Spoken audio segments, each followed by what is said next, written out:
বন্ধুরা, আমরা বড়দের মুখে ছোট থেকে একটা কথা শুনে আসছি যে জন্ম, মৃত্যু আর বিয়ে এই তিন আগের থেকে নির্ধারিত করা থাকে। অর্থাৎ এই তিনটি জিনিস ভগবান আগের থেকে ঠিক করে দেন এবং এর উপরে কারো কোনো হাত থাকে না। কিন্তু এই কথা কি পুরোপুরিভাবে সত্যি? আমাদের অনেকের অনেক সময় মনেও আসে যে যদি সবকিছুই আগের থেকে ঠিক করাই থাকে তাহলে ধর্ম, কর্ম, পূজা, প্রার্থনার কি মানে? এই বিষয়ে আসল সত্যতা কি সেটা ভগবান শ্রীকৃষ্ণ স্বয়ং বলেন।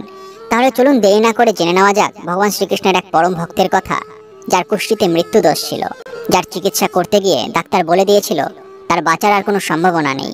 বন্ধুরা, আজকের এই ভিডিওতে আমি এক এমন ব্যক্তির কাহিনী আপনাদেরকে শোনাতে চলেছি যার কাহিনী শোনার পর ভগবান শ্রীকৃষ্ণের প্রতি আপনাদের ভক্তি, ভালোবাসা আরো বেড়ে যাবে। তাহলে আসুন ভিডিওটি শুরু করা যাক।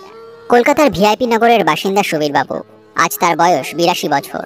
যখন তার বয়স মাত্র 36, ডাক্তারেরা বলেছিল তিনি আর বাঁচবেন না। কিন্তু তিনি মৃত্যুকে জয় করেছিলেন ভগবান শ্রীকৃষ্ণের অশেষ কৃপার কারণে। সুবীরবাবুর জন্মের সময় তার বাবা মা এক বিখ্যাত জ্যোতিষীকে দিয়ে সুবীরবাবুর কুষ্টি তৈরি করেন।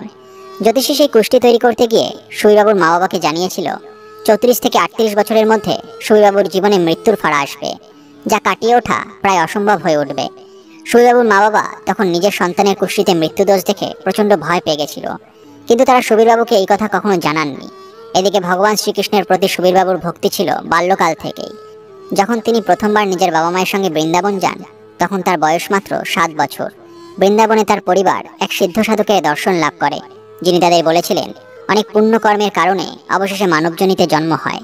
তাই মানবজনিতে জন্মানোর পর মানুষের প্রধান কর্তব্য হলো দরিদ্রের সেবা করা, পশু পাখির সেবা করা, ধর্মের পথে চলা ও ভগবান শ্রীকৃষ্ণের নাম জপ করা, কীর্তন করা, ভজন গাওয়া ও গীতা পাঠ করা। এরকম সৎকর্ম ভগবান শ্রীকৃষ্ণের আরাধনার মাধ্যমে মানবজনি থেকে সম্পূর্ণ মোক্ষ লাভ করা যায়।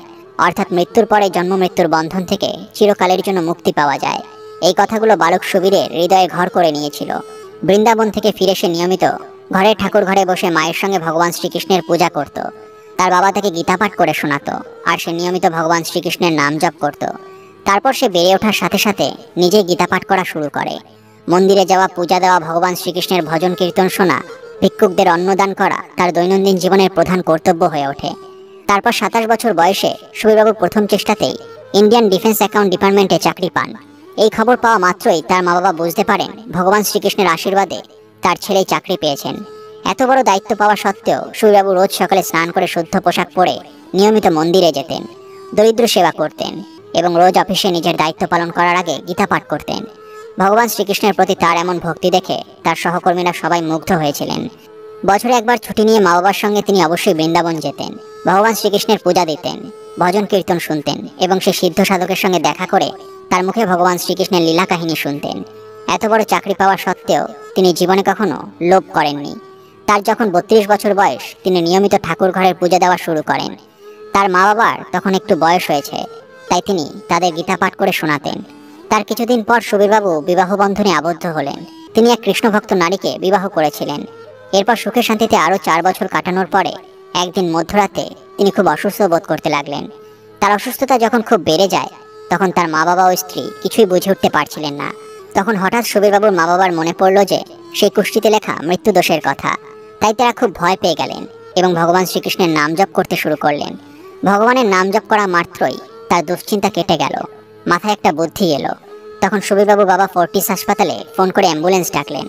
তারপর অ্যাম্বুলেন্স আসলো, সুবীরবাবুকে নিয়ে যাওয়া হলো ফোর্টিস হাসপাতালে। অ্যাম্বুলেন্স পৌঁছানো মাত্রই তাকে আইসিইউতে অ্যাডমিট করা হলো। সুবীরবাবু তখন প্রচণ্ড শ্বাসকষ্ট হচ্ছে, আর তার মা বাবা ও স্ত্রী ফোর্টিস হাসপাতালে শ্রীকৃষ্ণের মূর্তির সামনে দাঁড়িয়ে অঝরে কাঁদতে লাগলেন। সুবীরবাবুর চিকিৎসার দায়িত্ব পড়ল এক খুব বড় ডাক্তারের উপরে। পরের দিন সেই ডাক্তার জানালেন তাদের ছেলের অবস্থা খুব একটা ভালো নয়, তার হার্টে একটা গভীর সমস্যা দেখা দিয়েছে। তাই তাকে সমস্ত টেস্ট না হওয়া পর্যন্ত এবং শারীরিক উন্নতি না হওয়া পর্যন্ত আইসিইউতেই রাখা হবে। এই কথা শুনে সুবীরবাবুর বাড়ির লোকেরা খুব ভয় পেয়ে গেলেন, কিন্তু তাদের আস্থা ছিল ভগবান শ্রীকৃষ্ণের উপরে। তাই তার মা নিয়মিত ভিজিটিং আওয়ারে নিজের ছেলের সামনে দাঁড়িয়ে ছেলেকে ভগবদ গীতা পড়ে শোনাতে লাগলেন। এইভাবে 7 দিন কাটার পর সুবীরবাবুর শরীর যখন আরও খারাপ হয়ে গেল তখন ডাক্তার তাকে ভেন্টিলেশনে রেখে দিল। ডাক্তার সুবীরবাবুর মা বাবা ও স্ত্রীকে জানিয়ে দিলেন তাদের হাতে আর কিছু নেই, এখন সবটাই ভগবানের হাতে। ডাক্তারের মুখে এই কথা শুনে সুবীরবাবুর মা বাবা ও স্ত্রী বিচলিত হলেন না, কারণ তাদের অটুট বিশ্বাস ছিল ভগবান শ্রীকৃষ্ণের উপরে। তারা 3 জনে রোজ ভোরবেলা উঠে স্নান করে শুদ্ধ পোশাক পরে মন্দিরে গিয়ে ভগবান শ্রীকৃষ্ণের পূজা দিয়ে ভগবানের সামনে বসে সুবীরবাবুর জন্য ভগবানের কাছে প্রার্থনা করতে লাগলেন। তারা ভগবান শ্রীকৃষ্ণের দিকে একভাবে তাকিয়ে দীর্ঘক্ষণ বসে থাকলেন। আর পরম করুণাময় ভগবান শ্রীকৃষ্ণ তারপরে এমন লীলা দেখালেন যা শুনলে আপনারা সবাই অবাক হয়ে যাবেন। ভেন্টিলেশনে টানা 2 দিন অচেতন হয়ে পড়ে থাকার পর সুবীরবাবু হঠাৎ একটি স্বপ্ন দেখলেন। স্বপ্নে তিনি দেখলেন তিনি অচেতন হয়ে পড়ে আছেন এবং তার মাথায় হাত বুলিয়ে দিচ্ছেন স্বয়ং ভগবান শ্রীকৃষ্ণ। এই দৃশ্য দেখার পরে সুবীরবাবু হঠাৎ ভগবানকে স্পর্শ করার জন্য চোখ খুলে ফেলেন। এই চোখ খোলার দৃশ্য দেখে নার্সরা দ্রুত ডাক্তারকে খবর দেয়। ডাক্তার এসে সুবীরবাবুকে দেখে সম্পূর্ণ অবাক হয়ে যায়। ডাক্তাররা দেখেন সুবীরবাবু সচেতন অবস্থায় নিজের চারিপাশে কিছু একটা দেখার চেষ্টা করছেন এবং সব টেস্ট করা হয় এবং জানা যায় সুবীরবাবুর শরীর আগের থেকেই অনেক সুস্থ হয়ে গেছে। এই ঘটনা ডাক্তার মিরাক্কেল বলে সম্বোধন করলেও সুবীরবাবুর মা বাবা ও স্ত্রী জানতেন এই সব কিছু সম্ভব হয়েছে ভগবান শ্রীকৃষ্ণের আশীর্বাদে। তার 4 দিনের মাথায় যখন সুবীরবাবু প্রায় সুস্থ হয়ে উঠেছেন তখন তিনি ডাক্তারকে ও নিজের মা বাবাকে এই সমস্ত ঘটনা খুলে বললেন এবং সেই ঘটনা শুনে ডাক্তার অবাক হয়ে বসে রইলেন। আর তার মা বাবা ও স্ত্রী সম্পূর্ণ ঘটনা জানতে পেরে শ্রীকৃষ্ণের নাম জপ করতে লাগলেন। তার 1 সপ্তাহ পরে সুবীরবাবুকে সম্পূর্ণ সুস্থ ঘোষণা করে ডাক্তার বাড়ি পাঠিয়ে দিলেন। আর আজও সুবীরবাবু নিজের স্ত্রীর সঙ্গে 82 বছর বয়সে নিজের ভিআইপি নগরের বাড়িতে বসবাস করেন।